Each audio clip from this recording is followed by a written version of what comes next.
தேவ செய்தியினுடைய தலைப்பு healing. Healing, சுகப்படுதல். ஸ்தோத்திரம். ஸ்பெஷலி இன்றைக்குரிய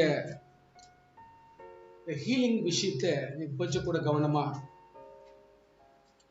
புரிஞ்சுக்கினீங்கன்னா, சுகம் யாருக்கு வேணும், சுகம்னா என்ன, சுகம் யாருக்கு தேவை, சப்போஸ் பலவீனமாக்குறவருக்கோ நோயாளிக்கோ, நோய் எப்படி வருது, நோய் எப்படி வருது ஒரு மனுஷனுக்கு, நோய்னா என்ன? நம்மளே பலருக்கு நோய்க்கு மீனிங்கே தெரியாது. ஆர்குமெண்ட் கொடுக்காதீங்க, கொஞ்சம் எக்ஸ்பிளனேஷன் சொல்றதை கொஞ்சம் நல்லா புரிஞ்சுக்கோங்க. சுகவீனம்னா என்ன, என்ன சுகவீனம்?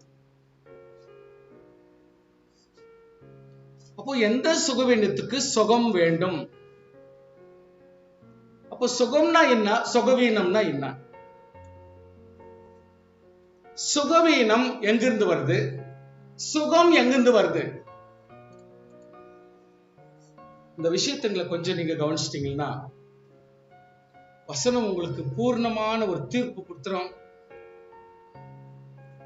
நம்முடைய வாழ்க்கையில கொஞ்சம் இந்த ஹீலிங் சமாச்சாரத்தை குறித்து தானே ஒரு விளக்கத்தை கொஞ்சம் நீங்க புரிஞ்சுக்கிட்டீங்கன்னா, இன்றைக்கு இனிமேல் நம்ம அதை டீல் பண்ணும் பொழுது ஒரு வித்தியாசமாகவே நீங்க டீல் பண்ணுவீங்க.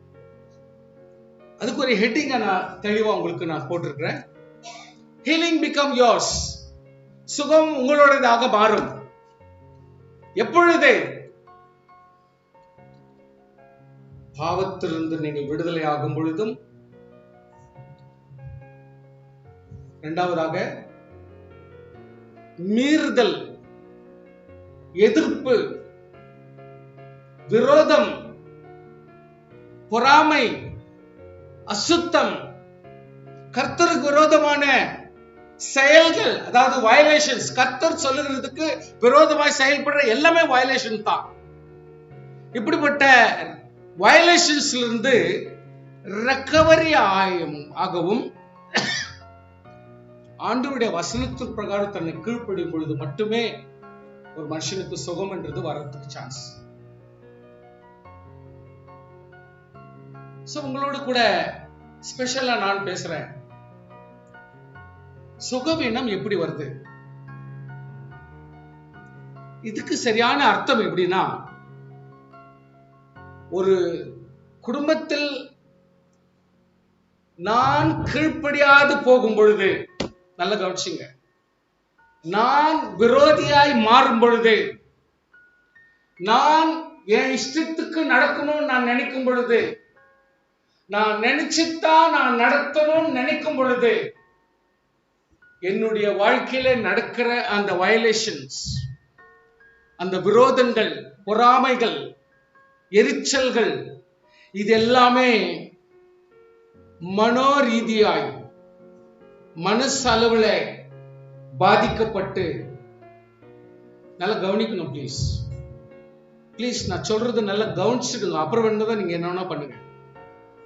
மன ரீதியாய் நீங்கள் பாதிக்கப்பட்டு, அந்த மனோ ரீதியிலே உண்டாகுகிற சகல வேதனைக்கும், நீங்க கொடுக்கிற துக்கத்துக்கும், அனாவசியமாய் நீங்க ஒழுவத்துக்கும், நீங்க தேவையில்லாத அழுவத்துக்கும், நீங்க பண்ற கோபத்துக்கும், நீங்க பண்ற எரிச்சலுக்கும், அலப்புறைக்கும், இதெல்லாத்துக்கும் விளைவதான் உங்க உடம்புல இருக்கிற மெட்டபாலிசம் சரியா ஒர்க் ஆகாது. எப்போ ஒர்க் ஆகுதுலையோ, எப்போ சரியானபடி அது நார்மல் கண்டிஷன்ல சரீரம் சரியா ஒர்க் ஆகுதுலையோ, டெஃபினெட்லி சரீரத்தினுடைய வளர்ச்சி ஸ்டாப் ஆகும், குறையும், அல்லது நார்மல் கண்டிஷன்ல இருக்காது. ஒருவேளை சாப்பிடாம இருக்கலாம், இல்ல எரிச்சல் இருக்கலாம், சில வேணும்னே சில பேர் கோபத்தோடு இருக்கலாம், ஒர்க் ஆகாது. எப்போ எரிச்சலோடு செயல்படுறோமோ அதுல இருக்கிற இம்யூன் பவர் எல்லாம் வேஸ்ட் ஆகி, இன்றைக்கு எரிச்சலின் பவரும் நரம்புகள் ஜாஸ்தி வேலை செஞ்சு டயர்ட் ஆகி இன்றைக்கு உடம்புல பல விதமான நோய்களை கிளப்பி விட்டுருது. இன்றைக்கு மனுஷனுக்கு சரீர பிரகாரமான நோயை பார்க்கலாம், ஆன்மீகமான நோயை இன்றைக்கு ஒவ்வொரு வாட்டி வதைத்துக் கொண்டிருக்கிறது. நம்ம ரொம்ப தேவதைங்க மாதிரி ஆக்ட் பண்றோம், ரொம்ப தேவ தூதர்கள் மாதிரியும் நம்மளாம் ரொம்ப பர்ஃபெக்ட் மாதிரி ஆக்ட் பண்ணிக்கிறோம். நடக்கிறதே நம்ம எல்லாருமே உள்ளுக்குள்ளவே வெந்து இன்னைக்கு சமாதான ரீதியில வாழ்ந்தது இல்லை. இன்னைக்கு எமோஷனலா மன ரீதியில வர்ற வேதனைகளும் சில நேரத்துல சொல்ல முடியல, சில நேரத்துல பேச முடியாது, விளக்கத்தை சொல்ல முடியாது. சில பேர் அப்படியே அகங்காரமாவே உட்கார்ந்துப்பாங்க, சில பேர் ரொம்ப ரஃப்பாவே பேசுவாங்க, அப்படியே விக்கிரகமாக பார்த்து நிற்பாங்க. அப்புறம் பேசுற பேச்செல்லாம் அப்படியே விகாரமாகவே இருக்கும். என்ன வீடுன்றத மறந்துட்டுப்பாங்க. இந்த எமோஷனல் ஃபீலிங்ஸ் எல்லாம் சேர்ந்தது சரீரத்தை பாதிச்சு சரீரத்தினுடைய வளர்ச்சியை குறைச்சி பல வருஷங்களாகவும் பல மாதங்களாகவும் பல நாட்களாகவும் உணவுடைய வேல்யூவே உங்களுக்கு தெரியாம சரீரத்தில் பல நோய்கள் வர்றதுக்கு காரணமாய் மாறிவிடும். கர்த்தர் சமூகத்திலே நம்ம ஜெபம் பண்ணும்போது, கர்த்தாவே என்னை சுகப்படுத்தும். ஆண்டவர் சொல்வார், நீ திருந்து அப்படி சொல்லிருப்பார். வசனத்து மூலம் பேசியிருப்பார். நான் யார் திரும்பேன்? எனக்கு நான் இன்றைக்கு ஒவ்வொருத்தருடைய நிலைமை, ஒவ்வொரு தலைவர்களும், ஒவ்வொரு அதாவது ஒரு குடும்பத்துல பொறுப்பெடுக்கிற எல்லாருமே இப்படிப்பட்ட பாதிப்பில் இருக்கிறாங்கன்றதுதான். அதனால ப்ளீஸ் அண்டர்ஸ்டாண்ட், இன்னைக்கு நம்ம டீல் பண்ண வேண்டியது நம்ம கிட்ட தான். கர்த்தர்கிட்ட கெஞ்ச வேண்டிய அவசியம் இல்லை. ஆண்டவர் சொல்லிட்டா, நான் உங்களுக்காக ஜீவனை கொடுத்துருக்கேன், இதுக்கு மேல என்ன செய்யணும்? தழுவுனால குணம் ஆணியர்கள், அவ்வளவுதான். Everything is clear. இதுக்கு மேல ஆண்டவர் செய்ய வேண்டியது ஒன்றில் எல்லாம் முடிந்தது கர்த்தர் சொன்னார். அப்படியானா செய்ய வேண்டியதெல்லாம் கிரமத்தோடு செய்து முடித்தாருன்னு அர்த்தம். இன்னைக்கு செய்ய வேண்டியது யாரு? நம்ம தான். திருந்த வேண்டியது யாரு? நான். அடங்க வேண்டியது யாரு? நான். சீர்பட வேண்டியது யாரு? நான். இப்படி நான் என்று சொல்லி நாம் அடங்கினாதான் இந்த நோய்கள் மாறும். அதர்வைஸ் நோய்க்கு தீர்வே கிடையாது. நல்லா கவனிச்சுங்க. சிம்பிளி மாய்மாலத்தனமா கர்த்தாவே என்னை சுகமாக்கும், இந்த ஸ்டண்ட் எல்லாம் உதவாது. அதனால்தான் இப்பவும் நமக்கு அநேக நேரத்தில் ஆசீர்வாதம் இருக்கிறது இல்லை. சொன்னால அப்ப கவனி, இதுக்கு ஒரு அந்த ஹீலிங்க கொஞ்சம் அப்படி எக்ஸ்பிளேஷன் நான் கொடுக்குறேன். ஃபர்ஸ்ட் திங், ஹீலிங்னா என்ன? Repairing of damage tissues. சரீரத்தில் காணப்படுகிற ஒரு smallest particle of element, atom மாதிரி சின்ன சின்ன கண்ணுக்கே தெரியாத அளவுக்கு இருக்கிற ஒவ்வொரு உயிரினங்களும் சரீரத்தில் டேமேஜ் ஆயிட்டா அவைகளுக்கு மறுபடியும் ரினியூவல் ஆஃப் லைஃப் சொல்லிட்டு நிறைய ரெட் பிளட் கார்பஸ் செத்து போயிட்டாலும் ஒரு செகண்டுக்கும் எத்தனையோ லட்சம் செல்ஸ் நம்ம உடம்புல இருந்து செத்து நிற்கும் சார். அதே நேரத்துல அதை விட 10 மடங்கு இல்ல 20 மடங்கு லட்சக்கணக்கான கோடிக்கணக்கான ரெட் பிளட் செல்ஸ் மறுபடியும் உருவாகி இருக்கும். நம்ம கேட்டாலும் கேட்காவிட்டாலும் அது உருவாகி கொண்டே இருக்கும். சயின்ஸ் கொஞ்சம் கூட நீங்க டச் பண்ணணும், புரிஞ்சுக்குங்க. சோ ரெஸ்யூமிங், மறுபடியும் இந்த நார்மல் ஃபங்க்ஷனுக்கு வர்றதுக்காக உடம்புல என்னென்ன உற்பத்தி பண்ணணுமோ அதை கர்த்தர் நம்ம இடத்துல அமைச்சு வச்சிருக்கிறார். அது உற்பத்தி ஆகி கொண்டுதான் இருக்கிறது. ஸ்தோத்திரம். Now, what is the meaning of healing? The process in which a bad situation or the painful emotion, மனதளவில் பாதிக்கப்பட்ட மனுஷர் end நிக்கவை, உன்னுடைய மனவேதனை நிக்கவை, மனதளவில் சிந்திக்கிறத நிக்கவை, உன் கோபத்தை நிக்கவை, உன் எரிச்சலை நிக்கவை, இன்னொருத்தர் மேல நீ கோபப்பட்டு எரிச்சலா இருக்கிற அதை நிக்கவை. ஃபர்ஸ்ட் நிக்கவை. நிக்க வச்சுட்டு எது இம்ப்ரூவ் ஆகிறதுக்கு வழியோ அதை நீங்க பண்ணுங்க. உங்க மனசளவுல சமாதானம் ஆகிறதுக்கு என்ன வழியோ அதுக்கு வேண்டிய வழியை பண்ணுங்க.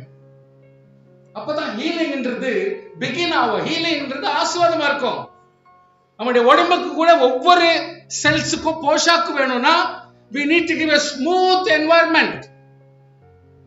கர்த்தருடைய பிள்ளைகள் கொஞ்சம் இதை புரிஞ்சுக்கணும். Now Healing in psychology. What is healing in psychology? It is the process through which a good hormonal harmony.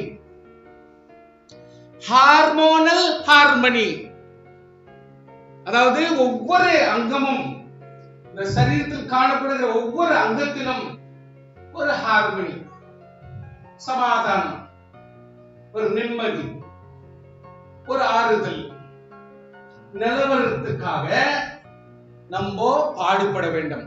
எங்க? பாடி, மைண்ட், ஸ்பிரிட். இது மூணுத்துக்கும் சுகாதாரமான ஆறுதலும் அமைதியும் இருக்கத்தக்கதாக நம்ம வழிபடணும். ஆல்வேஸ் நீங்க டென்ஷன் வச்சுக்கிட்டீங்கன்னா, ஆல்வேஸ் நீங்க அப்நார்மாலிட்டியே நீங்க கை கொண்டால், எப்பவுமே ஒரு மாதிரி அப்படியே வெச்சுக்கினே இருக்கிறது, எக்ஸலாவே இருக்கிறது, ஒரு மாதிரி நார்மலாவே ஆளாயிருக்கலாம். அது இருந்தா டெஃபினெட்லி சரீரம் பிளட் ஓவரா ஃப்ளோ ஜாஸ்தி ஆயிடும். ஹார்ட்டுக்கு வேலை. இந்த ஹார்ட் எப்போ அதிகமா பம்ப் பண்ண ஆரம்பிக்கிறோம், கிட்னி கூப்பிடுவார் மேனேஜர், ஏன்டா அப்படி பண்றீங்க, நீ இவ்வளவு ஓவரா அனுப்பினாக்கா நான் எவ்வளவு சீக்கிரம் எவ்வளவுதான் வேலை செய்யறது, எவ்வளவு தூரம் எவ்வளவு நான் சுத்திகரிக்கிறது, எனக்கு ஒரு லிமிட் இல்லையானோ. கால் பிளடர் அவர் ஒன்று கத்துவாரு, நான் என்ன உங்களை மாதிரி இவ்வளவு பெரிய தலையா வச்சிருக்கிறேன், ரூட் எலிமெண்ட், என்னால எவ்வளவு செய்ய முடியும் அவ்வளவுதான் செய்ய முடியும், கொஞ்சம் லிமிட்டா போகணும், அது கத்தம். இது ஒவ்வொரு ஆளும் கனெக்டட் ஆளுங்கள் எல்லாம் அப்நார்மலா அவஸ்தப்படும் பொழுது இந்த சரீரமே சுஸ்தாவது. சிஸ்டர் என்ன ஆவாது, ஒன்னு என்ன பண்ணும், அது சொல்றதே டயர்டாக சொல்றது. என்ன ஆவாது, என்ன பண்ணும், அடங்கு, நீ அடங்கு, சரியா போகுது, காமா இரு, என்னத்தை நீ சாதனை பண்ணிட்ட, கர்த்தர் சாதனை படுத்துறாரு, நீ என்ன சாதனை பண்ண முடியும், உடம்பு கொஞ்சம் கூலா வை, அமைதியா வை. சாதனை பண்ண முடியாது சார், பண்ண முடியாது. அது உடம்புக்கு அதுக்குன்னே ஓன் ஸ்பீடு, அதுக்குன்னே ஓன் அமைதி, மூமெண்ட் எல்லாமே கரெக்டா நடத்திட்டு போகும். அது ஒண்ணுமே தப்பாவே போகவே போகாது. அப்படியா இருந்தா காட்டுல இருக்கிற ஒரு ஆளா இருந்தாலும் சரி, நாட்டுல இருக்கிற ஆளா இருந்தாலும் சரி, இல்ல அமெரிக்கா நியூயார்க்ல இருக்கிற ஒரு 280 அடுக்கு மாநிலத்தில் கோடீஸ்வரன் சரி, எல்லாருக்குமே கர்த்தர் ஈக்குவலாவே ஆசீர்வாதம் கொடுத்து வச்சிருக்காரு. எல்லா சரீரத்துக்கு கர்த்தர் சரியான அமைப்பை கர்த்தர் கொடுத்து வச்சிருக்காரு. ஒரு காட்டுவாசி மேனஸே தெரியாத ஆளா இருந்தா கூட அப்படிப்பட்டவங்களுக்கு கர்த்தர் அருமையான ஒரு உடம்புடைய அமைப்பை கர்த்தர் கொடுத்து வச்சிருக்காரு. யாருக்கும் கர்த்தர் துரோகம் பண்ணல, யாருக்கும் ஒண்ணு குறைச்சல கர்த்தர் வைக்கல. நம்ம தான் ஒருத்தர் டிஃபரன்ஸ் பண்ணிக்கின்னு, நம்ம தான் ஒருத்தரும் வித்தியாசப்படுத்திட்டு நம்மளே கொண்டு நிற்கிறோம் தினம். நான் சொல்றேன், நான் திருந்த வேண்டும் என்று நீங்க நினைக்காமல் போனாலும் நீங்க என்னைக்குமே திருந்த முடியாது. பாஸ்டராயிரு, நீ போப்பாயிரு, நீ மூப்பனாயிரு, யாரா இருந்து போ, அதுவும் தலைவிதி. கர்த்தர் ஒண்ணு வச்சிருக்கிற அமைப்புல அவங்க ரொம்ப சீர்படணும், விட்டு கொடுக்கணும், கீழ்ப்படியணும், அதுக்கு மரியாதை கொடுக்கணும். Now, what is the basic principle of healing? Basic principles of healing. Interaction in cells results in movement of tissues towards the center of the wound. Say for example, ஒரு புண்ணு ஆயிடுச்சு, ஒரு அடிபட்டுருச்சு, இல்ல ஒரு ஆக்சிடென்ட் ஆயிடுச்சு, இல்ல ஏதோ ஒரு கசிவு உண்டாகி ஒரு அடிபட்டு ரத்தம் இப்படி போயிட்டு வச்சுங்களேன், இம்மிடியேட்டா ரத்தம் எங்க இல்லையோ அங்க ஃப்ளோ ஆரம்பிக்கும். அது எப்போ தலைக்கு கரெக்டா போகலையோ, தலைக்கு கரெக்டா ஃப்ளோகலையோ, நிச்சயமாய் அன்கான்சியஸ் ஆகும். ஏன்னா பிளட் ஃப்ளோ இல்ல. பிளட் தான் உயிர், பிளட் தான் ஞாபகம், பிளட் தான் ஞானம், பிளட் தான் அறிவு, பிளட்ல தான் அந்த பலம் இருக்குது. சோ அந்த பிளட் சத்துவம் உள்ளதாக இருக்க வேண்டும். சோத்திரம். நல்ல கவனிங்க ப்ளீஸ். பிளட், அந்த பிளட் தான் சார் உயிர். அந்த பிளட் கரெக்டா அந்த டைமுக்கு கரெக்டா மூளைக்கு போகலைன்னா மூளை வேலை செய்யாது. ஏன் வேலை செய்யாதுன்னா அதுதான் எனர்ஜி, அதுக்குதான் சாப்பாடு, அதுதான் பலன். அந்த பலன் போலனா அந்த மூளை வந்து வேலை செய்யும். அதனால இந்த இந்த இந்த பிளட்னுடைய மூவ்மெண்ட்டையும் அந்த பிளட் மூலியமா எடுத்துன்னு போற ஒவ்வொரு தனிப்பட்ட லாஸ்ட் கேட்டகரியான ஒவ்வொரு செல்ஸுக்கும் கொண்டு போய் சேர்க்கக்கூடிய மூமெண்ட்டையும் கரெக்டா கொடுத்தா தான் ஹீலிங்ல இருக்குதுன்னு அர்த்தம், சுகத்தோடு இருக்குதுன்னு அர்த்தம். ஹல்லேலூயா, ஹல்லேலூயா. விரல் கார்னர்ல போல, காலுடைய கார்னர்ல போல அப்படின்னா யோசி. ஏன் கற்பாகுது, ஏன் ஒரு மாதிரி அப்நார்மலா இருக்குது, ஏன் மறுத்துட்டு இருக்கு, ஏன் மூவ்மெண்ட் இல்லை, எதுக்காக வித்தியாசம் இருக்குது, எதுக்காக இந்த கணக்குதுன்னு சொல்லிட்டு ஒவ்வொரு நேரத்திலும் அலர்ட்டா நம்ம பார்த்துக்கலன்னா நம்ம பொறுப்பு அதை பார்க்கணும். the interaction in cells, ஒவ்வொரு உயிரினங்களிலும் மூவ்மெண்ட், அந்த டிஷ்யூஸ் ஒவ்வொன்றும் ஒவ்வொரு இடத்துக்கு கரெக்டா மூவ்மெண்ட் கொடுக்கலன்னா அந்த wound வந்து ஹீல் ஆகாது. ஆனா கர்த்தர் எவ்வளவு ஆச்சரியமா படிச்சிருக்காருன்னா, சே ஃபார் எக்ஸாம்பிள் இங்க ஒரு அடிபட்டுச்சுன்னு வச்சுங்களேன், இம்மிடியேட்டா இந்த இடத்துக்கு அதிகமா பிளட் ரஷ் ஆகுது. இன்னும் கொஞ்சம் எக்ஸ்பிளைன் பண்றேன்.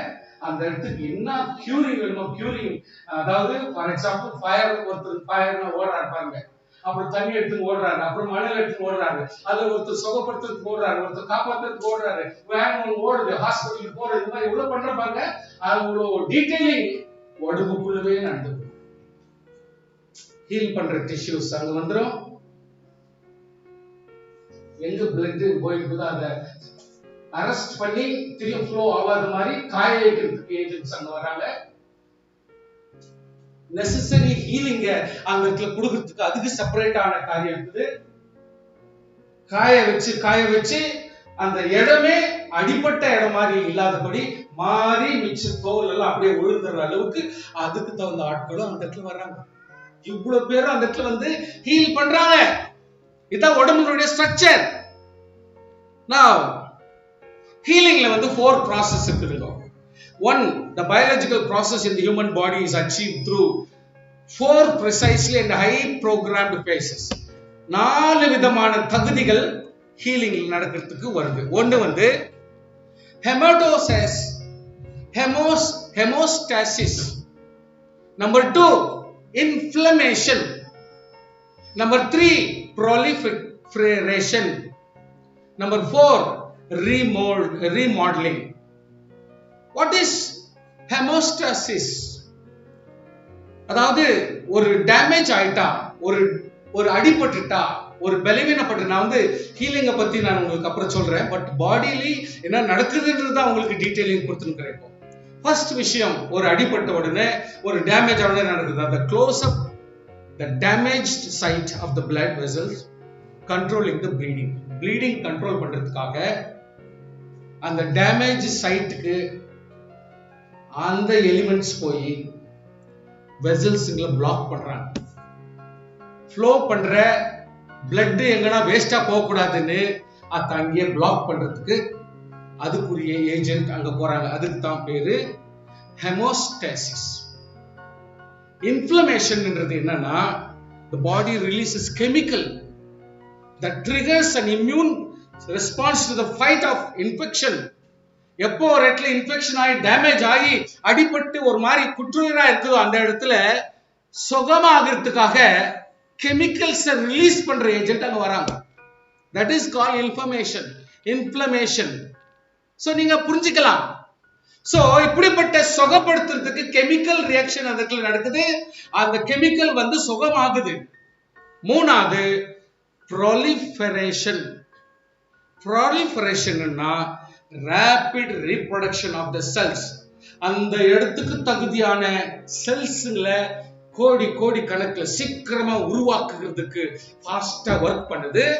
அந்த ஆர்கானிசம்ஸ் கெட்டதை எடுத்துட்டு வெள்ளையா மாத்தி சீவா மாத்திட்டு எல்லாமே புது ரெட் பிளட் செல்ஸ் அந்த இடத்துல கொடுக்குது. சோ ரீப்ளேஸ்மெண்ட்டும் அந்த இடத்துல நடக்குது, கெமிக்கல்ஸும் கொடுக்குது, ரீப்ளேஸ்மெண்ட் நடக்குது. நாலாவதா ரீமாடலிங்னா என்ன அர்த்தம்? Change of shape and figure or the object. ஒரு அடிப்பட்ட புண்ணு இடம் மாதிரி கடைசி வரைக்கும் அப்படியே இருக்காது.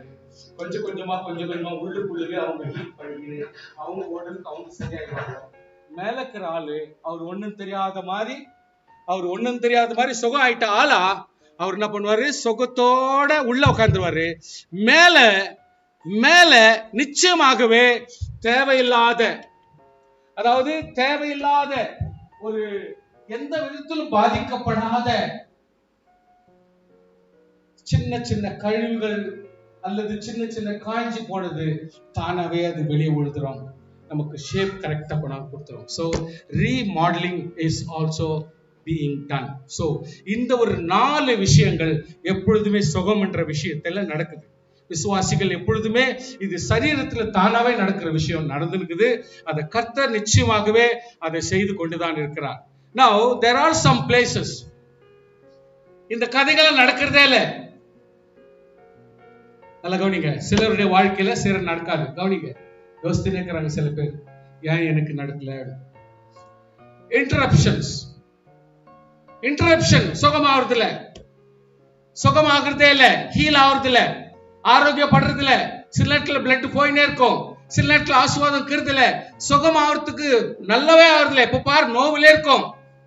அதாவது நம்முடைய உடம்புல இருக்க வேண்டிய சக்தி நம்ம கிட்ட இல்லைன்னா, நமக்கு இருக்க வேண்டிய ரெட் பிளட் கார்பஸ்னுடைய கவுண்ட் கரெக்டா இல்லைன்னா, நம்மளுடைய ஹார்ட் கரெக்டா ஒர்க் ஆகலைன்னா, நம்மளுடைய கிட்னி கரெக்டா ஒர்க் ஆகலைன்னா, அதுக்கு சம்பந்தப்பட்ட ஒவ்வொரு அவயங்களும் சரியா ஒர்க் ஆகலைன்னா, இன்றைக்கு நான் இவ்வளவு நேரம் சொன்ன ஹீலிங் ப்ராசஸ் கரெக்டா நடக்காது. அதனால நம்ம உடம்புல மேக்சிமம் டேமேஜுக்கோ நாசப்படுத்துறதுக்கோ அன்வான்ட் பொருள் உள்ள போறதுக்கோ எதுக்குமே நம்ம சான்சஸ் கொடுக்க கூடாது. நெக்ஸ்ட் அப்ரேசன்சிஸ், அப்நார்மல் ஆக்டிவேஷன், அதாவது அப்நார்மலா பிஹேவ் பண்ணும். சில பேரு அந்த உடம்புல சக்தி உள்ள பொருளே இருக்காது, அதனால சுகப்படுத்துற ஒரு சமாச்சாரம் உடம்புல நடக்கவே நடக்காது.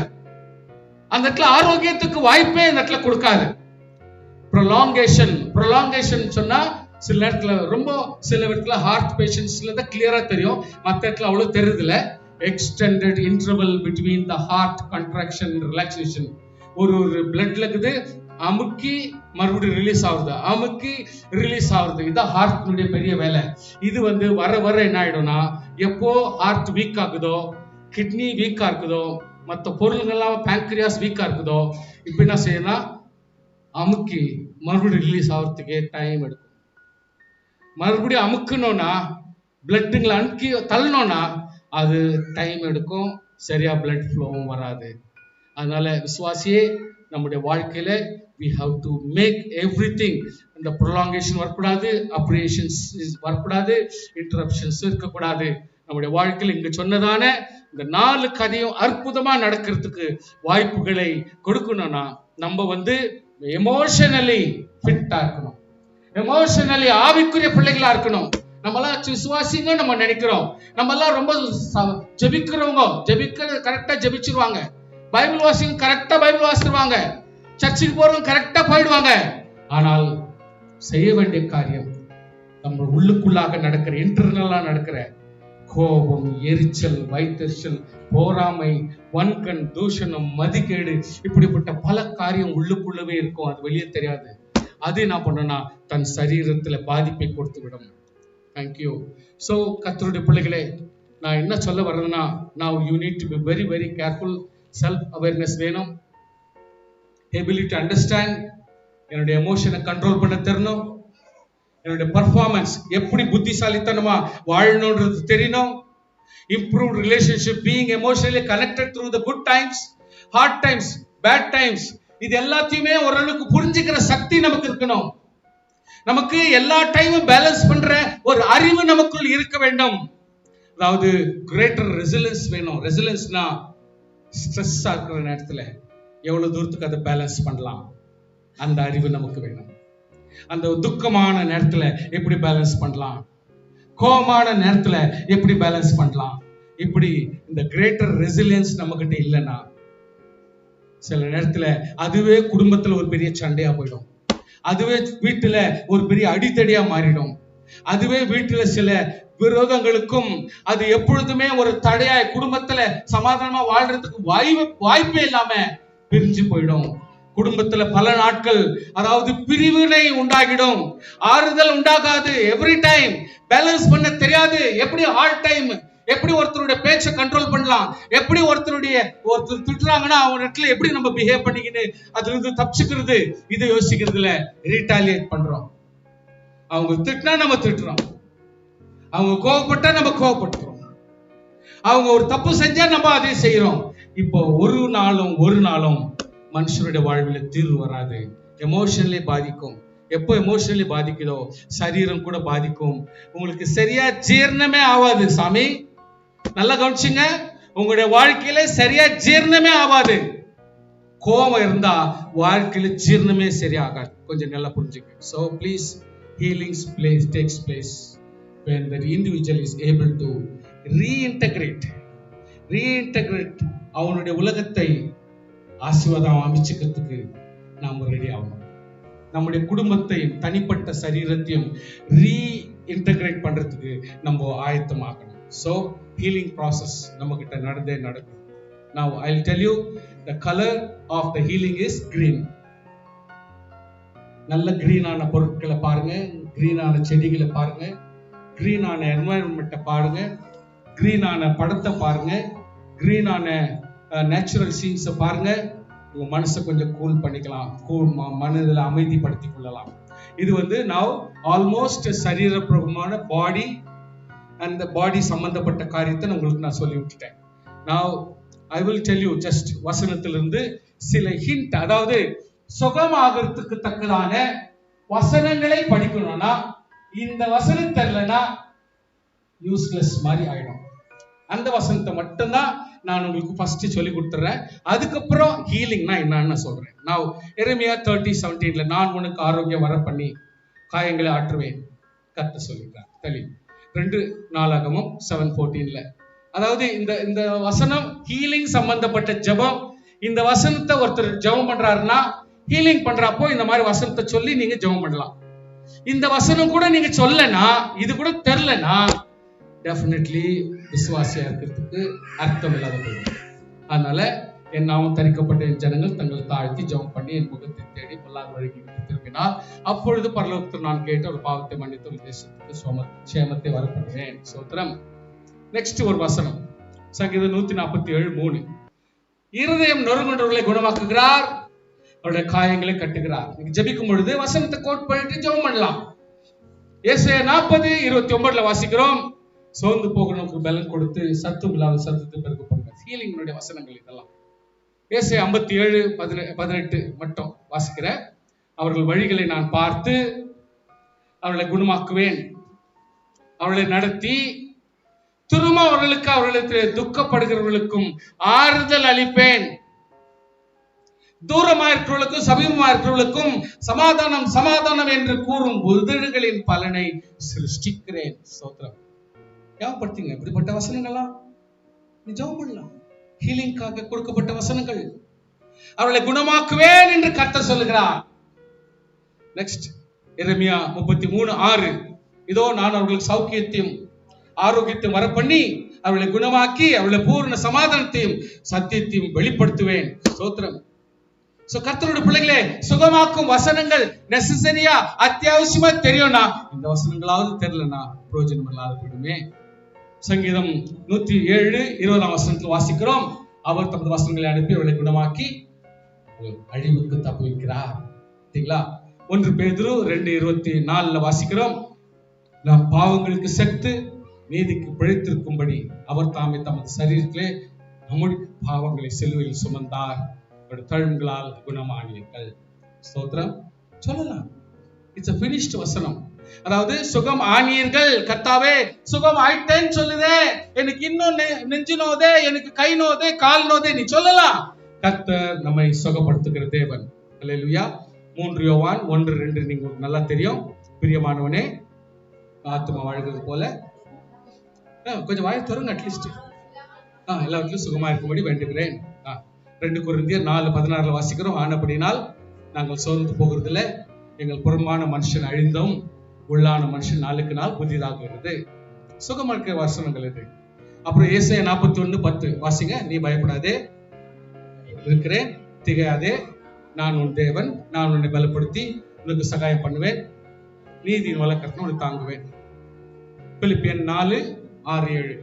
நீங்கள் ஒன்றுக்கும் கவலைப்படாமல் எல்லாவற்றையும் குறித்து உங்கள் விண்ணப்பங்களையும் சோத்திரத்து கூட ஜெபத்தினாலும் வேலைனாலும் கர்த்தருக்கு தெரியப்படுத்துங்கள். அப்பொழுது எல்லா புத்திக்கும் மேலான தேவ சமாதானம் உங்கள் இருதயங்கள் சிந்தையும் கிறிஸ்தியத்துக்குள்ள காத்துக்கொள்ளும். கடைசி வசனம், அவர்களுடைய கண்ணீர் யாவும் தேவன் துடைப்பார். இனி மரணம் இல்லை, துக்கம் இல்லை, ஆறுதலும் இல்லை, அலறுதலும் இல்லை, வருத்தம் இல்லை, முந்தினவைகள் ஒழிந்து போயின. நான் வசனத்திலிருந்து உங்களுக்காக நான் கொடுக்கிற ஆறுதலில் ஒரு முக்கிய ஆண்டவருடைய படிப்பினை இப்பொழுது ஆண்டவர் தெளிவா சொல்றாரு. எக்ஸோடஸ் 15:26 யாருக்கா இருந்தாலும் பழைய ஏற்பாடுல ஒரு வசனம், ஹீலிங் வசனம் படிக்கணும்னா இந்த வசனத்தை நீங்க படிச்சுக்கலாம். நீ உன் தேவனாகிய கர்த்தர் சத்தத்தை கவனமாக கேட்டு அவர் பார்வைக்கு செம்மையானதை செய்து அவர் கட்டளைகளை செவி கொடுத்து அவருடைய நியமங்கள் யாவை கை கொண்டால், எகிப்தியருக்கு வச்சு பாருங்க நோவு, பலவிதமான வாதைகளை கர்த்தர் கொடுத்தாரு, அந்த வியாதிகளில் ஒன்றும் உனக்கு வர பண்ணேன். அல்லேலூயா. காரணம் என்னன்னா, நானே உன் பரிகாரியாகிய அட்லீஸ்ட் நீங்க கோட் பண்ணலாம், ஆண்டவரே நீ சொல்லிருக்கிறீர் நானே உன் பரிகாரியாகிய கர்த்தர் என்று சொல்லிருக்கிறீரே. வசனங்களை நீங்க படிக்கும் பொழுது, ஜெபிக்கும் பொழுது அந்த வசனத்தினுடைய லாஸ்ட் பாயிண்டாவது நீங்க கோட் பண்ணிக்கலாம்.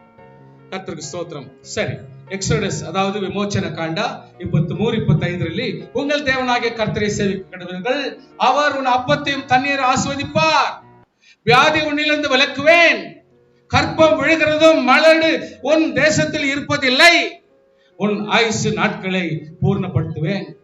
இதெல்லாம் கொஞ்சம் ஒரு நோட்டட் வசனங்க, ரொம்ப கிளியரா நீங்க ஜெபிக்கிறதுக்கு ஒரு வாய்ப்பு, இதெல்லாம் ஜெபிக்கலாம். ஓகே, நான் இப்போ ஒரு சமாச்சாரத்துக்கு வரேன், முக்கியமான விஷயத்துக்கு வரேன். இப்போ கொஞ்சம் கவனிங்க please. Mark 2:12 sick of the palsy. சில நாட்களுக்கு பின்பு அவர் மறுபடியும் கப்பர்நகூம் போனார். வீட்டில் ஜனங்கள் கேள்விப்பட்டு உடனே வாசலுக்கு முன்பும் நிற்கும் இடம் போதாதபடிக்கு அநேகர் கூடி வந்து வசனத்தை கேட்டார்கள். அப்பொழுது 4 பேர் ஒரு திமிழ்வாதக்காரனை சுமந்து அவரிடத்தில் வந்தார்கள். ஜனக்கூட்டத்தில் இடம் இல்லைன்னு சொல்லிட்டு மாடியில இருந்து கூரையை பிரிச்சுக்கின்னு அந்த ஆளை கீழே இருக்கிறாங்க. அப்போ ஆண்டவர் நினைச்சாரு, நோயாளியை தூக்கி வந்தாங்க, உடம்பு சரியில்லாத இருக்கிறான், அவனால எந்த வேலையும் செய்ய முடியல அப்படின்னு திமிர்வாதம், அதாவது இம்யூன், அவனுடைய மறுத்து போன உடம்பு ஃபுல்லா மறுத்து போச்சு, மூஞ்சி மறுத்து போச்சு, வாய் மறுத்து போச்சு, கண்ணு மறுத்து போச்சு, காது மறுத்து போச்சு, எதுவும் கேட்கல, பார்க்க முடியல, பேச முடியல, செயல்படல, படுக்கையோட ஆயிட்டான், எல்லாத்தையும் எந்த வேலையும் செய்ய முடியாது, படுக்கை ஆயிட்டான். இவனை உள்ள போறதுக்கு முடியல சொல்லிட்டு மேல கூரையை பிச்சுக்கின்னு மேல கீழே அனுப்புறாங்க. ஆண்டவர் சொன்னார், மகனே, அது கர்த்தர் எப்பொழுதுமே என்ன பண்ணுவார், யாரையும் விட்டு கொடுக்க மாட்டார். அவர் நன்றாரு, மகனே, உன் பாவங்கள் உனக்கு மன்னிக்கப்பட்டது. பேச்சில் என்ன ப்ராப்ளம் இருக்குதா, முகர்றதுல என்ன ப்ராப்ளம் இருக்குதா, கேட்கறதுல என்ன ப்ராப்ளம் இருக்குதா, பார்க்கறதுல என்ன ப்ராப்ளம் இருக்குதா, who knows? நம்முடைய பாவங்களே இன்றைக்கு நமக்கு ஒரு நோயாக இருக்கலாமே. இங்க யாருக்கு தெரியலையே, அவனை நோயாளின்னு தானே தூக்கிட்டு வந்து விட்டாங்க. ஆண்டவர் சொல்றாரு, மகனே, உன் பாவங்கள் உனக்கு மன்னிக்கப்பட்டது. ஹல்லேலூயா. உடனே சுகத்தோடு ஏற்று உடனே அவன் எழுந்து தன் படுக்கை எடுத்துக்கொண்டு எல்லாருக்கும் முன்பாக நடந்து போனான். காரணம், அவன் பாவம் மன்னிக்கப்பட்டது. கர்த்தர் அவனுக்கு சுகத்தை கொடுக்கவில்லை. சார் ப்ளீஸ், புரிஞ்சுக்காத சில நேரத்தில் புரிஞ்சுக்கலாம். நம்ம இதுக்கு வரைக்கும் அறியாத ஒரு காரியத்தை அறிஞ்சுக்கலாம். கர்த்தர் இந்த இடத்துல உன் நோய் சுகமாவதாக சொல்லவே இல்லை சார், உன் பாவங்கள் மன்னிக்கப்படுவதாக என்று சொல்றார். So many times நம்முடைய தவறுகளே நமக்கு நோயாக உட்காரலாம். யாருக்கு தெரியும்? கர்த்தர் சமூகத்தில் இன்றைக்கு விசுவாசியானவர், we need to research. இதை கொஞ்சம் துருவி யோசிக்கணும். இதுக்காக ஒருவேளை எனக்கு இப்படி இருக்கலாமா, நான் கர்த்தர் சமூகத்தில் என் பாவங்களை அறிக்கையிட்டு கர்த்தர் சமூகத்தில் ஜெபிக்கலாமா? நான் இரண்டாவதாக ஒரு விஷயம் இந்த இடத்துல வருது.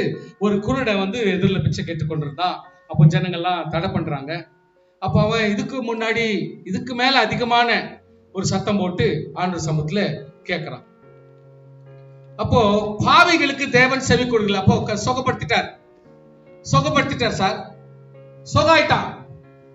சொகாயிட்டு பிறகு என்ன பண்றாங்க? பரிசேயர் வேத பார்க்கிறோம், இவனை கூட்டு வந்து கோர்ட்ல நிக்க வச்சு, உன்னை யார் சொக பண்ணது, உன்னை யார் ஹீல் பண்ணது, அந்த பவர் யாருக்கு கொடுத்தாங்க, மனுஷன் எப்படி ஹீல் பண்ண முடியும் அப்படி சொல்லிட்டு அவங்க அப்பா அம்மா கூப்பிடுறாங்க. வயசான் அவங்க வந்து சொல்றாங்க, சார் அவன் என்ன 5 வயசு 10 வயசு 20 வயசு ஆக்குறான், இந்த ஆள் பெரிய வயசாக்குறான். சொகப்படுத்தணும் யாருன்னு நானும் பார்க்கல, சொகப்படுத்தினாருன்னு சொல்றான். அவங்ககிட்ட கேட்டுங்க, ஏன் எங்களை கேட்டு திருவி கோர்ட்ல கொண்டாந்து எங்களை நிக்க வைக்கிறீங்க வயசான காலத்துல? புரிஞ்சுங்க, அவனே கேளுங்க. அப்ப அவன் என்னன்றான், அவன் என்ன சொல்றான், ஒருத்தர் வந்தாரு, என்ன தொட்டாரு, சொகப்படுத்தினாரு, அவ்வளவுதான் எனக்கு தெரியும். அவரு கடவுளா மனுஷனா யாருன்னு எனக்கு தெரியாது அப்படின்னா. கொஞ்ச நாள் ஆச்சு, திரும்ப கோர்ட்ல கொண்டாந்து நிக்க வச்சிட்டாங்க அவனை. உன்னை யாரா சொகப்படுத்துறது, கரெக்டா சொல்லு அப்படின்னு கேட்டாரு. அதுக்கு அவன், இது கூட ஒண்ணு தெரியலையா? யாரு? அவங்களுக்கே பார்த்து இவன் சொல்றான், இது கூட ஒண்ணு தெரியலையா? பிறவில இருந்தே நான் குருடனா இருந்தேனே, இந்த குருட்டாட்டத்தை சுகப்படுத்தினார், அப்ப யாரா இருக்க முடியாது? யோசித்து பாருங்க, அத கூட என்கிட்ட கேட்டுக்கிறீங்களா அப்படின்றான். எப்படி அச்சம் மறைக்குது பாருங்க அது கதை. அவரு உன்னை போலதான் அவரை போலதான் ஒரு மனுஷனா இருந்தாரு, வந்தாரு, சுகப்படுத்தினாரு, போயிட்டாரு. அவர் யாருன்னு எனக்கு தெரியாது. சுகப்படுத்தினவரு என்னை தொட்டாரு, சொன்னாரு, சுகமாவாக சுகம் ஆயிட்டேன், அவ்வளவுதான். ஆனால் அவர் நிச்சயமா நம்மள மாதிரி ஆளா இருக்கிறதுக்கு சான்சஸ் இல்ல. அவர் ஒரு தேவனா இருக்க முடியும். அப்பதான் அவன் வந்து ஒரு படிப்பினையே கொடுக்கறான். எப்படி தெரியுங்களா? அவனே ஒரு போதனையே கொடுக்கறான் சார். அதுக்குதான் நம்மளாம் ஒரு பெரிய பிரசங்கம், பெரிய ஒரு இந்த மாதிரி மேடையில வந்தெல்லாம் பண்ணணுன்ற அவசியம் கிடையாது. அவன் பிரசங்கம் பண்றான் பாருங்க, பாவிகளுக்கு தேவன் செவி கொடுக்கிறதில்லை என்று அறிந்திருக்கிறோம். என்ன அருமையான பிரசங்கம் பண்றான் பாருங்க. யாரு? அந்த ஜெயில அந்த பெரிய பெரிய தலைவர்களுக்கே போதிக்கிறான் சார் அவன். எப்படி? பாவிகளுக்கு தேவன் செவி கொடுக்கிறதில்லை என்று அறிந்திருக்கிறோம் அப்படின்னா அவங்க எல்லாம் தெரிஞ்சிருக்கணும் அந்த விஷயம். என்னவா? ஒருவன் தேவ பக்தி உள்ளவனாய் இருந்து அவருக்கு சித்தமானதை செய்தால் சோத்திரம், அவனுக்கு தேவன் செவி கொடுப்பார். பாத்தீங்களா? என்ன அழகா பிரசங்கம் பண்ணிட்டா பாருங்க. படிங்க, ஒருத்தர் 31ஆம் வசனம் படிங்க. அதுக்குள்ள கொடுத்தா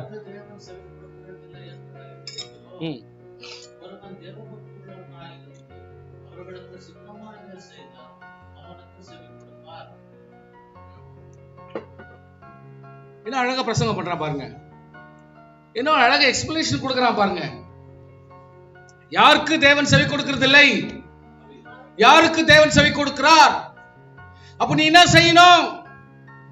என்னத்தை செஞ்சா உனக்கு சுகம் ஆகும்? என்ன டீடைலிங் கொடுக்கறான் பாருங்க. ஒரே 4 வார்த்தையில 4 ஸ்டேட்மெண்ட்ல கம்ப்ளீட் டீடைலிங் கொடுக்கறான் பாருங்க அவன். ஸ்தோத்திரம். சரி, நான் லெப்பர் கிட்ட வரோம். குஷ்ரோகி ஒருவன் வந்து அவரை பணிந்து, ஆண்டவரே உனக்கு சித்தமானால் என்னை சுத்தமாக்க உம்மால் ஆகும் என்றான். இயேசு தம் கதை நீக்கி கையை நீட்டி அவனை தொட்டு, எனக்கு சித்தம் உண்டு. ஆல்வேஸ் கர்த்தருக்கு சித்தம் உண்டு. ஸ்தோத்திரம். என்னங்க? கர்த்தருக்கு கண்டிப்பா சித்தம் உண்டுதான். நீங்க கெஞ்ச வேண்டிய அவசியமே இல்லை. அவர் எப்பொழுதுமே நமக்கு சித்தமாக செய்வார். எனக்கு சித்தம் உண்டு, சுத்தமாக என்றார். உடனே குஷ்ரோகம் நீங்கி சுத்தமாகினான். ஸ்தோத்திரம். சோ டியூட்டரானமி 7ஆம் அதிகாரத்துல உங்களுக்கு நல்லா தெரியும், கர்த்தர் சொல்றதெல்லாம் ஒன்னே ஒண்ணுதான். நான் இன்று உங்களுக்கு கட்டளை இருக்கிற கட்டளைகளையும் நியமங்களையும் கை கொள்வாயாக. இந்த நியமங்களை நீ கேட்டு கை கொண்டு அவர்கள் செய்வீர்களானால் அப்பதான் இங்க இருக்கிற சொல்லப்படுகிற எல்லா ஆசீர்வாதத்தையும் கர்த்தர் கூட்டி கொடுக்கிறார். சோ இதான் சுகம். சுகம்ன்றது என்ன சார்? இதுதான் சார், எந்த ஒரு இடைஞ்சல் இல்லாம ஆரோக்கியமா வாழ்றதுதான் சுகம். ஹீலிங். ஆண்டவர் எல்லாவற்றையும் நம்ம கொடுத்து வச்சிருக்கிறார், அனுபவிக்க தெரியணும். அதே மாதிரி டியூட்டரானமி 28ஆம் அதிகாரம், உபாகம் 28ஆம் அதிகாரத்துல நம்ம வாசித்திருக்கிறோம். டெஃபினெட்லி உங்களுக்கு தெரியுது. இன்று நான் உனக்கு விதிக்கிறவன் தேவனாகிய கர்த்தருடைய கட்டளைகள் எல்லாம் நீ செய்ய கவனமா இருக்கும்படி சத்தத்துக்கு உண்டாக செவி கொடுப்பாயானால் எந்த நோயும் உன்னை டச் பண்ண. ஸ்தோத்திரம், ஹல்லேலூயா. எந்த நோயும் வராது. You have to work on it. அதை பற்றி கொஞ்சம் அலசி ஆராய்ந்து அதை நடத்தணும். கர்த்தருடைய வசனம் நமக்கு எல்லாருமே எப்பொழுதுமே கிளியரா போட்டிருக்குது. அதே மாதிரி பாருங்க, சங்கீதம் 91ஆம் அதிகாரத்துல ரொம்ப அழகான பழக்கப்பட்ட ஒரு வசனங்கள். உன்னதமானவரின் மறைவில் இருக்கிறவன் சர்வ வல்லவரின் நிழலில் தங்குவான். அந்த அதிகாரத்தை நீங்க படிக்க படிக்க படிக்க படிக்க சுகம்ன்றது மீனிங் அங்கதான் சார். யாராவது இனிமேல் சுகத்தை படிக்கணும்னா நீங்க மனப்பாடம் பண்ணி வச்சிருக்கிற 91ஆம் சங்கீதத்தையே நீங்க மறுபடியும் படிச்சாலே போதும். சுகம்ன்றது அங்கேதான் உட்காந்துக்குது. சோ எல்லாத்திலையும் எல்லா விஷயத்திலையும் ஓவரால் ஆரோக்கியம் எங்கடா இருக்குதுன்னா சாம்ஸ் 91 இருக்கு. நல்லா படிச்சுக்கலாம். And then Psalms 103 என்ன அழகான வசனங்கள்னா, என் ஆத்துமாவே என் ஆத்துமாவே என் ஆத்துமாவே, என் விசுவாசியே, ரட்சிக்கப்பட்டவர்களே, பரிசுத்தவான்களே, கர்த்தரை ஸ்தோத்திரம்.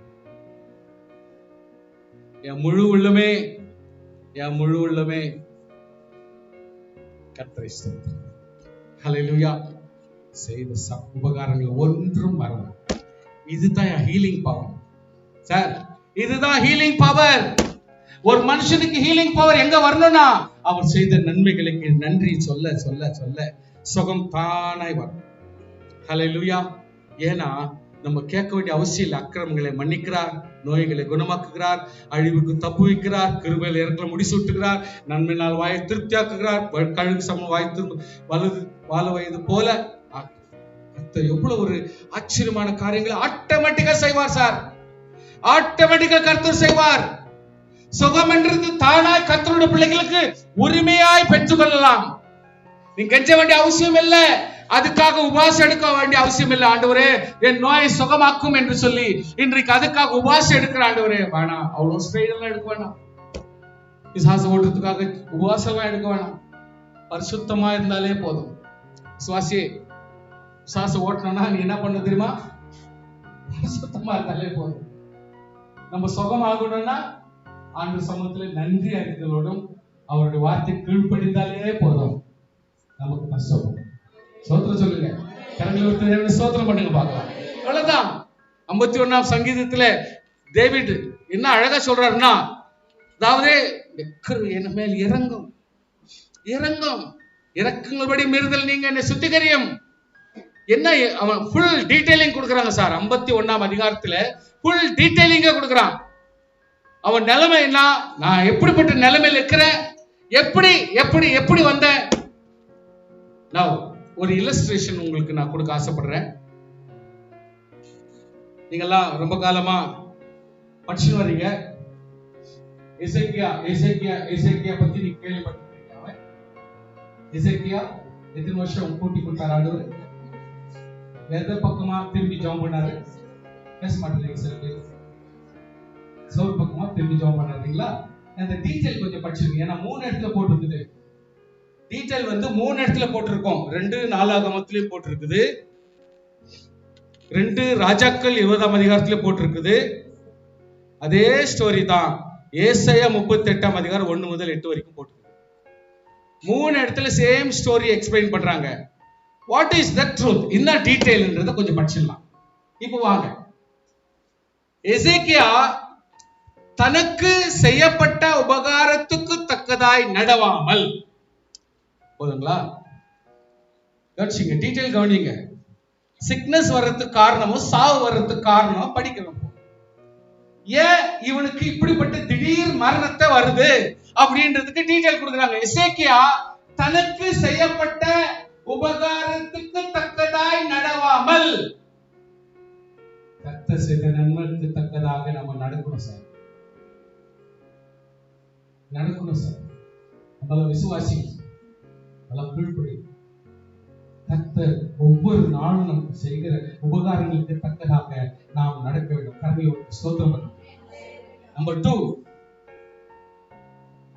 மன மேட்டிமையான பெருமை வந்துச்சு. நம்பர் 3, அவன் மேல் யூதாவின் மேலும் எருசலேம் மேலும் கர்த்தருடைய கடும் கோபம் வந்துச்சு. ஆண்டவருடைய கடும் கோபம் அமை வந்துச்சு. இதுக்கெல்லாம் ஒரு ரீசன் இருக்குது. What is that reason? எசேக்கியாவுக்கு மிகுந்த ஐஸ்வர்யம். நம்பர் 2, கனம் உண்டாச்சு. வெள்ளியும் பொன்னும் ரத்தினங்களும் கந்தவர்க்கங்களும் கேடகங்களும் வினோதமான ஆபரணங்களும் வைக்கும்படியான பொக்கிஷ சாலை உண்டாச்சு. தனக்கு வந்து கொண்டிருந்த தானியம், திராட்சரசம், எண்ணெய் வைக்கும்படியான பண்டக சாலை உண்டாச்சு. சகல வகை உள்ள மிருக ஜீவன்களுக்கு கொட்டாரங்கள் உண்டாச்சு. மந்தைகளுக்கு தொழுவங்களையும் உண்டாக்கினார். நம்மளை எவ்வளவு தலைப்படுத்துறாரு. ஒரு 10 வருஷத்துக்கு முன்னாடி, ஒரு 20 வருஷத்துக்கு முன்னாடி நான் கஷ்டப்பட்டேன். நான் வேலைக்கு போனேன், எல்லாத்தையும் பண்ண உலகத்துக்கு நான் முன்னேறல. என் கை சொல்லும் எவ்வளவு கஷ்டப்பட்டா கூட அது பலனை கொடுக்கிறது, ஆசீர்வாதத்தை கொடுக்கிறது. எசேக்கியா இந்த நிலைமைக்கு ஆளானா எவ்வளவு ஆசீர்வாதங்களை கற்றுக்கிட்டா, நன்மைகளை நன்றியாய் ஆண்டவருக்கு துதி செய்யாமல் இவன் என்ன செய்யறான்? பெருமையாயிட்டான். அதனால என்னாச்சு தெரியுமா? 2 ராஜாக்கள்ல மறுபடியும் சொல்றது வேற ஒரு வசனத்துல, எசேக்கியா வியாதிப்பட்டு மரணத்துக்கு ஏதுவானார். போதுங்களா? கொஞ்சம் யோசித்து பாருங்க. வாய் இது எப்படி வியாதி நம்ம சொல்ல முடியும்? நான் என்ன சொல்றது தெரியுமா? நானே செஞ்சா கூட சரி, கீழ்ப்படியாமையில் வந்த வேதனை, கீழ்ப்படியாமையில வந்த வேதனை. அதனாலதான் நான் எப்பொழுதுமே சொல்லுவேன், ஐயா நீ கொஞ்சம் முன்னேறினா ரொம்ப உஷாரா இருக்கு, ஆண்டவர்களை ஆசீர்வதிச்சா கொஞ்சம் உஷாரா இருங்க. ஐயா நீங்க பணக்காரா இருந்தா கொஞ்சம் உஷாரா இருங்க. ஐயா உங்களை ஆசீர்வாதத்திலும் ஆஸ்தியிலும் உங்களை கர்த்தர் பெருக வைத்தா நீங்க ரொம்ப டபுள் உஷாரத்துல இருக்கணும், டபுள் ஜபத்துல இருக்கணும், டபுள் அடங்கணும், டபுள் தாழ்மைப்படணும். இல்லன்னா பெரியவங்க ஆகக்கூடாது, நம்ம பெரிய ஆட்களா மாறக்கூடாது. மாறாத அனாவசியமா நீ ஏன் சாவணும்? விசுவாசிகள் எப்பொழுதுமே ரொம்ப அலர்ட்டா இருக்கணும். நீ தலைவனாவும் பெரிய ஆளாயும் முன்னேறதுக்கு ஆசைப்பட்டா அதே ஈக்குவல் ஜபமும், அதே ஈக்குவலா கீழ்ப்படிதலும் தாழ்மையும் பொறுமையும் உனக்கு வராவிட்டால் டெஃபினெட்லி இந்த வம்புதான் மாட்டிக்கும். விசுவாசிகள் கொஞ்சம் புரிஞ்சு. ஹல்லேலூயா. இந்த சூழ்நிலை நிமித்தம் இன்றைக்கு வந்த காரியம் என்ன தெரியுங்களா? எசேக்கியா வியாதிப்பட்டு மரணத்துக்கு ஏதுவானார். Now God himself sends a person. கர்த்தரே ஏசாயாவை கூப்பிட்டு அனுப்புறாரு. ஆமோத்சின் குமாரனாகிய ஏசாயா என்னும் தீர்க்கதரிசி. டெஃபினெட்லியா ஸ்பெசிபிக்கா அந்த ஆளையே கூப்பிடுறாரு. இப்படிப்பட்ட ஆளுடைய மகனாகிய ஏசாயா நீ வாப்பா அப்படின்னு கூப்பிட்டு கர்த்தர் அனுப்புறாரு. கண்டவன் ஒத்தி கண்டவனை வச்செல்லாம் பேச மாட்டாங்க. வேறு உன் வீட்டு காரியத்தை ஒழுங்குபடுத்து, நீ பிழைக்க மாட்டீங்க, மரித்து போகும். அத்தன்டிகேஷன் இருக்கும். ஆண்டவர் எதை பேசினாலும் அதுக்கு ஒரு உறுதிப்பாடு இருக்கும். கர்த்தர் எதை சொன்னாலும் அதுக்கு ஒரு அத்தன்டிகேஷனோட வேர்ட் கரெக்டா இருக்கும். தப்பா வேக அதாவது பை சான்ஸ் எதை சொல்ற ஆண்டவர் அல்ல. நல்லா புரிஞ்சுங்க. நான் இருக்கிற விஷயத்தை ஜஸ்ட் எடுத்து சொல்லி டீச் பண்றேன், அவ்வளவுதான், பிரசங்கம் பண்ணல. புரிஞ்சுக்குங்க. It's our life. சுகம் பண்றது நம்ம கையில கர்த்தர் கொடுத்துட்டார், சுதந்திரிச்சுக்கணும், அவ்வளவுதான். இன்னைக்கு நம்ம பண்ற மிஸ்டேக் தான் இன்னைக்கு நம்ம மரணத்துக்கு காரணமா மாறுது. அப்பொழுது எசேக்கியா தன் முகத்தை சுவர் பக்கமாய் திருப்பிக் கொண்டு கர்த்தரை நோக்கி, கர்த்தாவே, இப்பதான் ஆன்றது வருதா? இப்பதான் ஆன்ற நிலைமை வருதா? இப்பதான் தெரியுதா உனக்கு?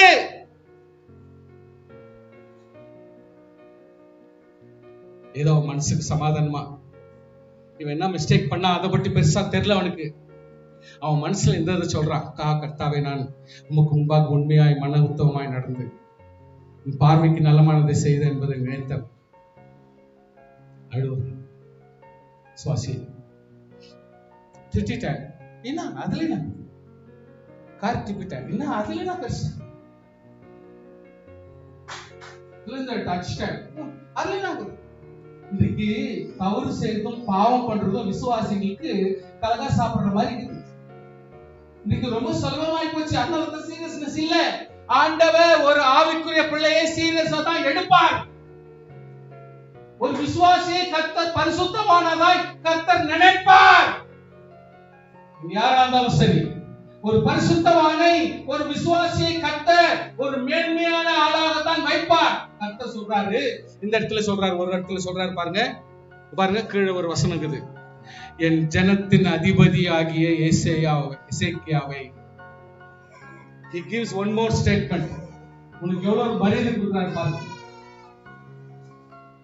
குடும்பத்தை நடத்துகிற தலைவனா இருக்கலாம், சமுதாயத்தை நடத்துகிற ஆளா இருக்கலாம், சபையை நடத்துகிற ஊழியக்காரனா இருக்கலாம், அல்லது ஒரு சங்கத்திலே ஒரு பெரிய ஆளா இருக்கலாம், அல்லது ஒரு கம்பெனியில குரூப்பை நடத்துகிற ஆளா இருக்கலாம், அல்லது பல இடத்துல ஆலோசனை கொடுக்கிற ஆலோசனைக்காரனாக கர்த்தர் வச்சிருக்கலாம், அல்லது விசுவாசத்தை போதிக்கிற விசுவாசியாய் கர்த்தர் வச்சிருக்கலாம். கர்த்தர் மதிக்கிறார். மதிக்கப்பட்ட விசுவாசியே, ஒரு மதிப்பு தக்கதாக நாம் நடந்து கொள்ளும், மதிப்புக்கு தக்க பரிசுத்தத்தை நாம் காத்துக்கொள்ள வேண்டும். நம்ம நினைக்கிறோம் பரவாயில்ல விடு, சின்ன விஷயம், மூஞ்சில் அடிச்சு கார்த்தி புண்ண என்ன பெருசு கதை, அவன் எவ்வளவு பண்ணிக்கிறான், நான் என்ன சின்னதா தானே திட்டினேன் அவ்வளவுதானே அப்படின்றோம். இன்னைக்கு கர்த்தருடைய பிள்ளையே, நம்முடைய கேரக்டருக்கு தகுந்த செயல் நமக்குள்ள இருக்கும். நம்முடைய குணாதிசைக்கு தகுந்த ஆட்களாக நாம் வாழ வேண்டும். ஆண்டவர் மறுபடியும் இறக்க வச்சு, உன் தகப்பனாகிய தாவீதின் தேவனா இருக்கிற கர்த்தர் சொல்கிறது என்னவென்றால், இங்க கேளுங்க, ஆண்டவர் இப்போ ஆண்டவருடைய பெர்ஸ்பெக்டிவ்ல, ஆண்டவருடைய மனசுல என்ன வச்சுன்னு சொல்றாருன்னா, உன் விண்ணப்பத்தை கேட்டேன், ரைட், நீ சொன்னதெல்லாம் கேட்டேன், உன் கண்ணீரை கண்டேன், ரைட், நான் உன்னை குணமாக்குவேன், நான் உன்னை சுகப்படுத்துறேன். 3ஆம் நாளிலே, இதுக்கு ப்ரூஃப் என்னன்னா, 3ஆவது நாள் நீ சர்ச்சுக்கு போனோம். என்னன்னா 3ஆவது நாள் எங்க போன, நீ வீட்டுல உட்காந்துக்கிறது இல்ல. கர்த்தர் கொடுத்தாரு, சுகத்தை கொடுத்தாரு, பிரதிஷ்டப்பட்டாரு, ஆசீர்வாதப்பட்டாரு, குழந்தை கொடுத்தாரு, சரித்திரத்தை சொல்லி வீட்டுல உட்காந்துக்கிறவங்க எப்பவுமே முன்னேற்றம் வருது. எல்லாத்தையும் துணிச்சலோடு கர்த்தருக்கு மரியாதை செலுத்த வேண்டும், கர்த்தருக்குரிய கனத்தை செலுத்த வேண்டும். ஹல்லேலூயா. உன் நாட்களோட 15 வருஷத்தை கூட்டினேன். கர்த்தர் சொல்றாரு, என் நிமித்தம், என் தாசனாகிய தாவீது நிமித்தம் இந்த நகரத்துக்கு ஆதரவாய் இருப்பேன் என்று சொல் என்றார். கர்த்தர் எப்பேற்பட்டவரோ அவருக்கு தகுந்த மன்னிப்பை கர்த்தர் கொடுக்கிறார். என் தாசனாகிய தாவீது உனக்கு முன்னிருந்த ராஜாக்களாகிய அவருடைய மரியாதைக்காக நான் உன்னை சுகப்படுத்துறேன். அதனாலதான் சாமி, அதனாலதான் மை டியர் பிரதர், அப்பா அம்மாவும் ஒரு நல்ல சேவையும், நல்ல ஒரு ஜபத்தையும், நல்ல ஒரு விசுவாசத்தையும் வாழ்ந்து கழித்தால்தான் அவங்க நிமித்தம் அந்த பிள்ளைங்களுக்கும் ஒரு மன்னிப்பு கேட்கறதுக்கு வாய்ப்பு. அதனால இப்பொழுது இருக்கிற சந்ததிகளாகிய தாய் தகப்பனார்கள் ஒரு நல்ல ஒரு சந்ததியாகவும், நல்ல ஒரு ஒப்பு கொடுத்தவர்களாகவும், நல்ல ஆவிக்குரியவர்களாகவும், நல்ல தரிசனம் உடையவர்களாகவும், நல்ல ஜெபம் உடையவர்களாகவும், ஹீலிங் டச் உடையவர்களாகவும் நாம் மாறிவிட்டால் நம் நிமித்தம் நம் பிள்ளைகளையும் கர்த்தர் சுகப்படுத்தி நடத்த முடியும். ஹல்லேலூயா, ஹல்லேலூயா. There is one thing, இதை சொல்லிட்டு நான் முடிக்கிறதுக்கு ஆசைப்படுறேன். 2 ராஜாக்கள்ல இதுக்கு பின்னாடி ஒருத்தர் அகசியா அப்படின்னு வராரு. அகசியா அவர் பேர் அகசியா. இவருக்கு என்ன ஆச்சுன்னா, திடீர்னு ஒரு ஹீலிங் பத்தியான விஷயத்தை நான் சொல்றேன் உங்களுக்கு, நல்லா கவனிச்சுங்க. அகசியா என்ன ஆச்சுன்னா, ஒரு நாள் சமாரியாவில இருந்து இருக்கிற தன் மேல் வீட்டுல, அவரது மாடி வீடு, இந்த மாடி வீட்டுல இருந்து கிராதி வழியாய் விழுந்து வியாதிப்பட்டான். வாட் இஸ் கிராதி? a framework of metal strip. மெட்டல்ல கிரில் ஒர்க் பண்ணிருக்கிறதான ஒரு நல்ல ஒரு வேலைப்பாடு நிறைந்த ஒரு கிரில், ஒரு நல்ல ஒரு மெட்டல் ஸ்ட்ரிப் மாடி மேல இருந்து மிஸ் ஆகி விழுந்துட்டான். அது மேல விழுந்துட்டு உடம்பு சில ஒன்னில படுத்துட்டான். சரிதான், நீ இஸ்ரவேலுக்கு ராஜாவா இருக்கிற, ஜனங்களுக்கு ஆறுதல் படுத்த வேண்டியவன், நீ இஸ்ரவேல் ஜனங்களை சுகமா வச்சுக்க வேண்டியவன், நீயும் சுகமா இருக்க வேண்டியவன். பை சான்ஸ் மாடி விழுந்து நீ விழுறப்போ கிரில் ஒர்க் இருக்கிற அந்த மெட்டல்ல விழுந்துட்டு நீ உடம்பு சில படுத்துட்ட. சரி, இப்போ நீ இஸ்ரவேல் ராஜாவா இருக்கிறதுனால நீ யாரை நோக்கி கூப்பிடணும்? ஆண்டவரை நோக்கி, கர்த்தரை நோக்கி கூப்பிடணும், இல்லைங்களா? என்ன பண்றான் பாருங்க, இந்த வியாதி நீங்க பிழைப்பேனோ என்று எக்ரோனின் தேவனாகிய பாகால் செபூப் இடத்தில் போய் விசாரியுங்கள் என்று ஆள் அனுப்புறான். எப்படி பாருங்க சுவாசியே, வாரம் ஜெபிக்கிறோம், நல்ல ஸ்தோத்திரம் பண்றோம். கர்த்தருக்கு உபவாசம்னா உபவாசம், நாளைக்கு உபவாசம் எடுக்கும், ஜெபிக்கிறதுக்கு போறோம். நல்ல ஃபங்க்ஷனுக்கு கல்யாணம் ஆச்சுன்னா கல்யாணம் நடத்துறதுக்கு ஆரோக்கியமா நல்ல ஃபங்க்ஷன் நடத்துது, சாவாச்சுன்னா ஜெபிக்கிறதுக்கு போறோம். சில நேரத்துல அசாதாரணமான சில பிரச்சனை வருதுன்னா திருத்தனமா குறி கேட்கறதுக்கு போறீங்க, திடீர்னு நாள் பார்க்க போறீங்க, யாருக்கும் தெரியாத. எப்படி கர்த்தர் எப்படி ஒத்துக்குவாரு? எப்படி கர்த்தர் ஒத்துக்குவாரு? அது கொஞ்சம் யோசித்து பாரு. ಇವತ್ತು ಮಂಗಳವಾರ ಏನ್ ನಡೆಯಲ್ಲ. அப்போ உனக்கும் ரட்சிக்கப்பட்டவனுக்கு என்ன வித்தியாசம்? ಶನಿವಾರ ಬರೀ ಶನಿ, ಯಾರು நீதான் ಶನಿ, சனிக்கிழமை இல்ல சனி. விசுவாசிகள் எப்பொழுதுமே கொஞ்சம் திங்க் பண்ணணும். ஞாயிற்றுக்கிழமை வயிற்று முடிய சாப்பிடுற 4 kg கறி, என்ன ஹீட் பொங்கிடும். திங்கக்கிழமை கூட என்ன சாப்பிடுவாங்க? அடுத்த சனிக்கிழமை கறி கடை இருக்கு. அவன் புத்திசாலியா கறி கடையை வச்சிருக்கான். இன்னைக்கு திறந்தாக்கா சரியா வாங்க மாட்டான்னு சொல்லிட்டு அவன் மண்டே ஒரு நாள் ஃப்ரீயா விட்டு டியூஸ்டே மறுபடியும் ஸ்டார்ட் பண்ணிக்கிறான். அவன் புத்திசாலி தானே. விசுவாசிகள் கூடவா திங்கக்கிழமை சாப்பிடுறது? எங்க வந்த நீ? உன்னை எங்க பிடிச்சாங்க? ஒண்ணு புரியல. தப்பு. உலகத்தானோட வாழ வாழ நீ எவ்வளவு நாளைக்கு அவங்களோட பழகுறியோ அவங்களுடைய புத்தி அப்படியே உங்ககிட்ட வந்து வச்சுக்குது. மார்ப்பாட்டம் வரணும், சேஞ்ச் வரணும். இன்னைக்கு ராஜா ஜனங்களை நடத்த வேண்டியவன், நம்மளோட குடும்பங்களை நடத்த வேண்டும். நம்ம குடும்பம் கூட நம்ம பிள்ளைங்க கூட நம்ம ஹேபிட் அப்படியே கத்துக்கும். வேணாம் வேணாம், நல்லது இல்லை, நல்லது இல்லை. கெட்ட காரியத்தை கத்து கொடுக்காதீங்க பிள்ளைங்க கிட்ட. நம்ம பிள்ளைங்க கத்துக்கிற அளவுக்கு விடாதீங்க. தேவனாகிய கர்த்தர் அவர் நமக்கு எல்லாவற்றுக்கும் எல்லாமா இருக்கிறார். சுகப்படுத்துகிற தேவன், சுகமே நம்முடைய தேவன் தான். நம்முடைய ஆரோக்கியமே நம்முடைய தேவன் தான். சொல்லி பாருங்க, 10 முறையில 1000 முறை சொல்லி சொல்லி சொல்லி பாருங்க, கர்த்தர் உங்களை சுகமாக்குறாங்க.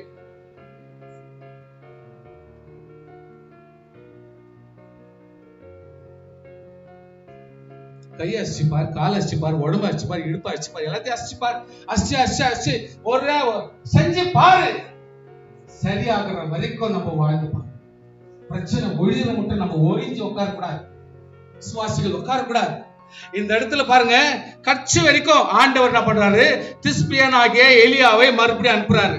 எழுந்து சமாரியாவுக்கு ராஜாவின் ஆட்களை எதிர்பட்டு போய், இஸ்ரவேலின் தேவன் இல்லை என்றா நீங்கள் எக்ரோனின் தேவனாகிய பாகால் செபூபிடத்தில் விசாரிக்க போறீர்கள் கேட்கிறார் கேள்வி. நம்ம கிட்ட ஆண்டவர் இல்லையா?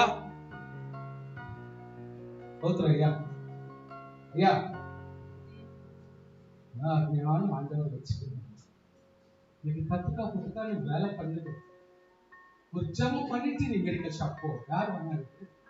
ஒரு மெடிக்கல் ஜெபம் பண்ணிட்டு நீ டாக்டர் கிட்ட போயிட்டு, ஆண்டவரே அவருக்கு ஞானத்தை கூட, ஆண்டவரே இது ஒரு ஸ்பிரிச்சுவல் உடம்பு, இது அபிஷேகம் பண்ணப்பட்ட உடம்பு, அந்த மனுஷனுக்கு அந்த ஞானம் கிடையாது. சொல்லுங்கயா, அவர் உலக பிரகாரமான மனுஷன், அவர் வேற எங்கேயும் பண்ணிட்டு வந்துக்கிறாரு. ஆனால் நான் வந்துக்கிறேன், இது அபிஷேகம் பண்ணப்பட்ட உடம்பு, இதுக்கு ஞானமான டேப்லெட் கொடுத்து இறப்பு செய்வாங்க. உள்ளுக்குள்ளே ஜெபம் பண்ண, வெளியே சொல்லாத. ஏன் டிஸ்டர்ப் பண்ணிக்கிற? சரி, நம்ம கிட்ட ஆண்டவரை வச்சுக்கிறேன். நீ எங்கெங்கயோ உபகாரங்களை தேடின அர்த்தம் என்னாகுது? கவனியமா நம்ம கொஞ்சம் கவனிங்க பின்னாடி. சோ கர்த்தருடைய பிள்ளைகளே, கொஞ்சம் உஷாராயிருங்க. சாவே சாவா என்று கர்த்தர் சொல்லுகிறார் என்பதை அவர்களுடைய சொல் என்றார். அப்பொழுது எலியா போய் சொன்னான், இதோ அக்கினி வானத்திலிருந்து இறங்கி முந்தின 2 தலைவரையும் அவர்களுக்கு 50 சேவகரை பட்சித்தது. இப்பொழுதும் என்னுடைய பிராணன் என் பார்வைக்கு அருமையா இருப்பதை என் கர்த்தருடைய தூதன் எலியா செத்து போயிட்டார் சார். மெடிக்கல் ரிப்போர்ட் கேட்டா என்ன தெரியுமா சொல்லுவாங்க? Heart attack. எதுக்கானா சரி, அந்த ஹார்ட் ஒண்ணு உட்காந்து ஹார்ட் அட்டாக் வந்துச்சு.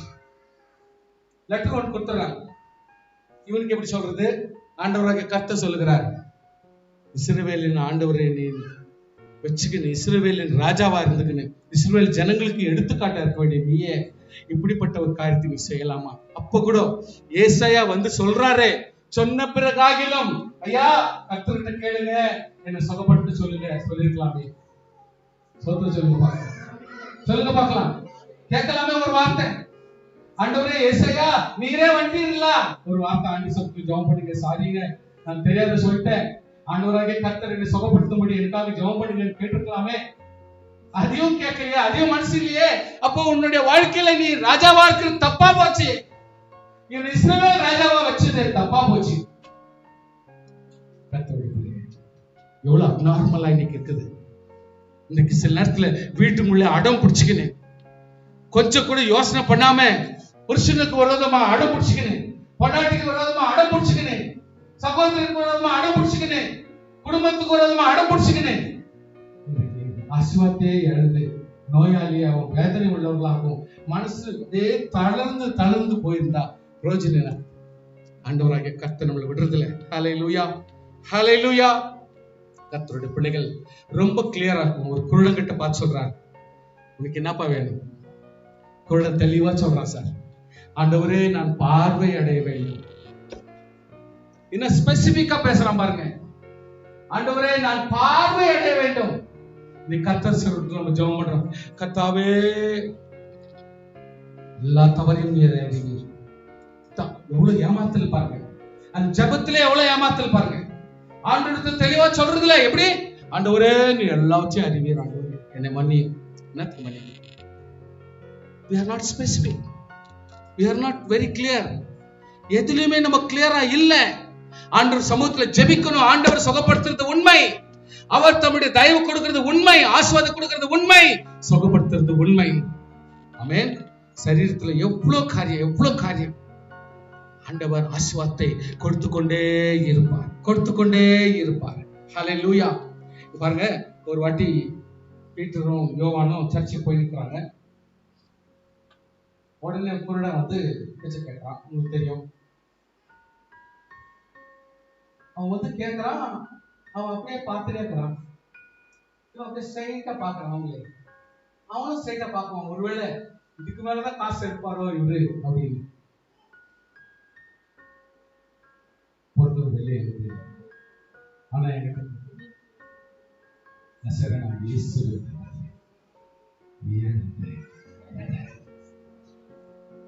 காசு இல்லை, இன்னைக்கு பணம் உங்கள் மேலுக்கு தேவையான பலருக்கு சொல்லப்பட்ட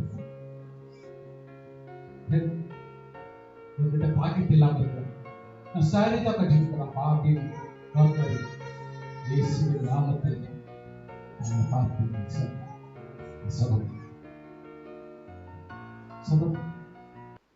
ஆண்டவர்கள் சுகப்படுத்திட்டாங்க.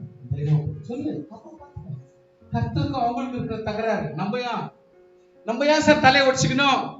ஜெபம் பண்ணு சார், ஆண்டவராகிய கர்த்தர் உன்னை சுகப்படுத்துகிற தேவன், நான் ஜெபம் பண்ணிட்டேன், சுகம் ஆகுது, இவன கவலைப்படாத, ஆயிடுச்சு.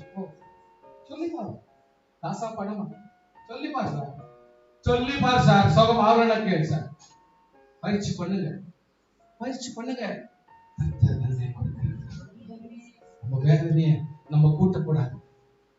நான் சொல்றேன், 95% இன்னைக்கு நம்ம கிட்ட இருக்கிற நோய் நம்மளாலே வர வச்சுக்கணும். இன்னைக்கு நம்ம கிட்ட இருக்கிற ஒவ்வொன்றும் தற்பாடு, நான் என்ற அகங்காரம், என்ன விட்டா அவ்வளவுதான், என்னாலதான் இந்த குடும்பத்தில் நான் சொல்றதா கீழ்ப்படினோம், இப்படி இருக்கிற வரைக்கும் டெஃபினெட்லி இந்த வாழ்க்கையில ஆறுதல் வரவே வராது. இந்த டென்ஷன், இந்த மென்டல் டார்கெட்லயே ஒரு வாழ்க்கையில நோய் வந்து குடும்பத்துல வேற ஏன் அனுபவிக்கணும்? அன்று சொல்றார், நம்முடைய ஆண்டவராகிய கர்த்தர் நம்ம கூட இருக்க மாட்டோம். நம்ம ஏன் வேற இடத்துல நாடணும்? ஹல்லேலூயா.